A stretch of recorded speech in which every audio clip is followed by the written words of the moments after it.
10 січня, середа, 9 у Києві, 10 у Криму. В ефірі «Заман», в студії Софія Бляєва. Доброго ранку. Попереднє засідання суду за годину має розпочатися у Північно-Кавказькому окружному військовому суді. Так звані судді у Ростові-на-Дону вперше слухатимуть так звану ялтинську справу Хізбут Тахрір. Про це повідомив адвокат Едем Семедляєв. Очікується, що 6 фігурантам мають зачитати обвинувальний акт, а суд визначитись, чи підсудна йому ця справа. Слухання має бути закритим. Адвокати планують заявити низку клопотань. У грудні минулого року 6 чоловіків з кримських СІЗО етапували до слідчого ізолятора у Ростові-на-Дону. Рефата Алімова, Арсена Джипарова, Емір Усейна Куку, Мусліма Алієва, Енвера Бекірова та Вадима Сирука звинувачують у тероризмі та участі у забороненій в Росії організації Хізбут Тахрір. Усі 6 фігурантів справи заперечують провину і відкидають усі звинувачення. Ми плануємо знову підняти вопрос о виїзному судебному засіданні для того, щоб суди проходили не в Ростове, а в Симферополе, так как очень большую материальную нагрузку несут семьи. Это и оплата проезда адвокатов, проживания адвокатов. И также это лишает возможность слушателей участвовать в этих процессах, потому что не каждый себе может позволить выехать в Ростов. Перших 4 обвинувачених в ялтинській справі Хізбут Тахрір заарештували торік, 11 лютого. Серед них член контактної групи з прав людини Емір Усейн Куку, будівельники Залушти та Краснокам'янки Муслім Алієв і Енвер Бекіров, а також торговець квітами з Ялти Вадим Сірук. Інші 2 фігуранти справи, ялтинці Арсен Джипаров і Рефат Алімов, знаходяться під вартою з 18 квітня минулого року.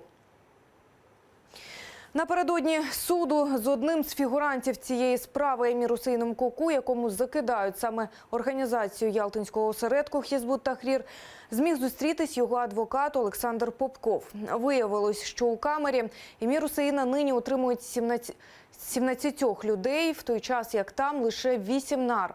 Тож затримані сплять по черзі. Емір Усейн Куку виглядав втомленим, розповів, немає ілюзій щодо об'єктивності так званого російського правосуддя.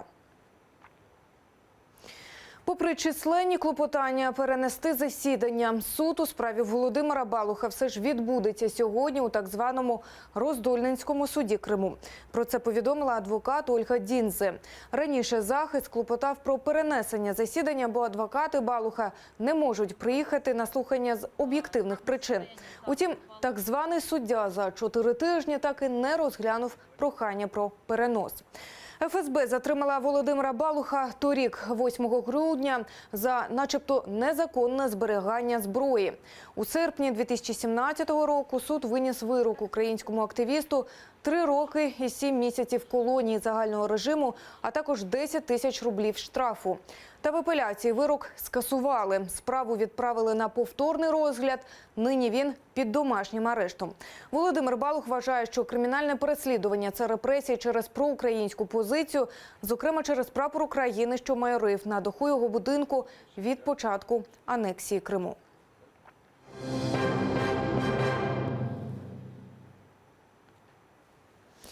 Ще 7 відеочастот на Чаплинку та не менше 3 на Чонгар. Україна продовжує роботу над наданням до Криму якісного телесигналу. Напередодні президент України підписав закон, який дозволяє значно спростити цю процедуру. Зокрема, дозволяє видавати дозволи на мовлення без відповідних конкурсів та ліцензування. До лютого обіцяють у Національній раді з питань телебачення і радіомовлення. Там мають підготувати ще низку дозволів, які дозволять вести трансляцію радіо і телепрограм на територію анексованого Криму з Херсонської області. Про це повідомив член Нацради. На територію Криму займав до 9-12 місяців через процедурну складність прорахунку, координації радіочастот та надання ліцензій, то зараз швидкість розгортання українського мовлення скоротиться втричі. Уже протягом найближчих місяців нові українські телеканали і радіостанції почнуть мовити на окуповані Крим, тимчасово непідконтрольні Донецьк і Луганськ на підставі звичайних заяв. Військові навчання Чорноморського флоту стартували у Криму. Від учора військові берегової оборони та морської піхоти перевіряють свою боєготовність. Про це повідомили в прес-службі Міноборони окупантів. Там відзначили, що маневри проходять на полігонах у Перевальному, Казачому та Зарічному.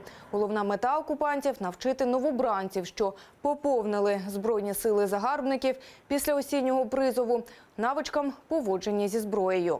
Після анексії Криму Росія регулярно проводить на окупованому півострові військові навчання. Генеральний штаб України ці маневри називає незаконними. Окупанти в Криму анонсували розгортання у Севастополі чергового дивізіону зенітно-ракетних комплексів С-400 «Тріумф». Про це повідомили РІА Новості. Причому передбачається, що система контролюватиме повітряний простір над Чонгаром і Армянськом. Південний військовий округ Збройних сил Російської Федерації перший такий комплекс розташував на окупованому півострові ще навесні минулого року. Він може контролювати одночасно 32 ракети у повітрі. Джерело повідомляє, Росія остерігається ракетного удару з боку України. Однак спостерігачі зазначають, новий комплекс має застерегти НАТО від розвідувальних польотів поблизу анексованого півострова. Останній такий політ почергово здійснили протиповітряний причовновий розвідник «Посейдон» та стратегічний безпілотник «Глобал Хавк». Глибинна розвідка таких апаратів сягає 300 кілометрів навколо. На бойове чергування «Тріумф» має стати вже 12 січня.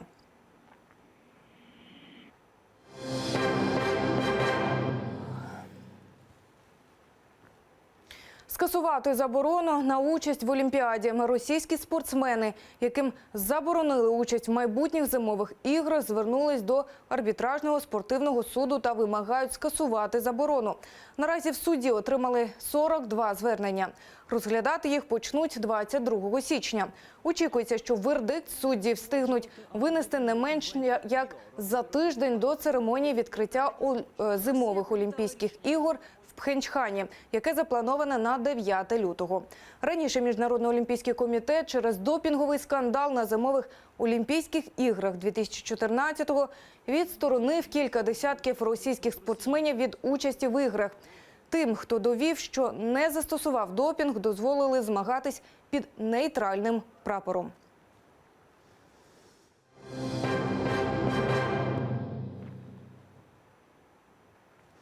Зимові канікули для дітей кримських політв'язнів. Проект «Кримське дитинство» організував екскурсії півостровом для дітей, які через політичне переслідування батьків залишились без їхньої турботи.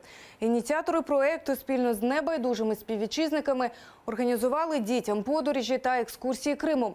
Вони відвідали історичні пам'ятки Судака, музей Львера Аметова, де зібрані унікальні експонати історії кримсько-татарського народу та національного руху.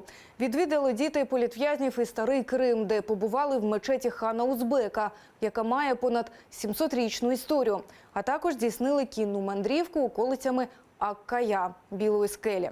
Проєкт «Кримське дитинство» має на меті підтримати усіх дітей, які через російську окупацію та політичні репресії залишились без турботи батьків. Нині таких дітей у Криму вже більше сотні.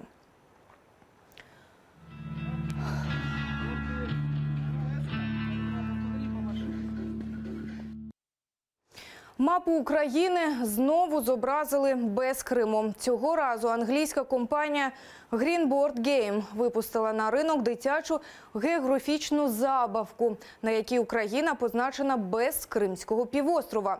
Відповідні фото з'явилися в мережі. Гра має назву «Світ». У ній 70 карток з описами різних країн, назвами їхніх столиць, зображенням прапорів.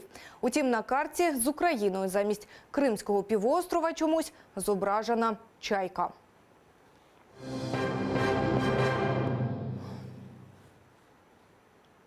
Бідний Білл Гейтс, засновник корпорації Microsoft, вже не найбагатша людина світу. Про це повідомляє CNN.